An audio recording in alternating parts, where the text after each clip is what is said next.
Agar siz kuniga atigi 2-3 soat dars qilib, o'zingiz xohlagan natijaga erishmoqchi bo'lsangiz, 7, 8, 9 yoki maktabda 5, men siz uchun alohida allaqachon darsliklar YouTube kanalimda tayyorlab qo'yganman. Bularni keyinchalik ham ko'rishingiz mumkin. Hozir esa muhimroq mavzuga o'tamiz. Va asosiy g'oyam shundan iboratki, 2 va 3 soat ichida haqiqatdan ham juda ko'p ishni bajarsa bo'ladi. Faqatgina siz ikkita shartni bajarishingiz kerak. Birinchi eng muhimi bu active recall, ya'ni faol eslash. Va любой bitta fanga tayyorgarlik qilgan paytingiz shu active recalldan foydalansangiz, eslash juda ham osonlashadi. Va buni men izohlarda chiroyli qilib sizga tushuntirib berganman. Va ikkinchi qiladigan narsangiz bu fokus, ya'ni maksimal darajada bor e'tiboringizni o'sha mashqqa, o'sha fanga bering.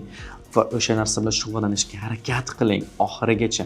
Hech qanaqa YouTube'siz, Instagram'siz, Telegram'siz telefonni butunlay o'chirib qo'ying. Atigi 2 yoki 3 soatga. Chunki sizda umuman hech qanaqa turdagi chalg'ituvchi bo'lmasligi kerak. Siz 100% fokus bilan o'sha mashqni bajarishingiz uchun. Haqiqatdan ham 6 soat telefonga, Instagramga va YouTube'ga chalg'ishdan ko'ra siz 2 soat non-stop o'qishdan ko'proq foyda topa olasiz.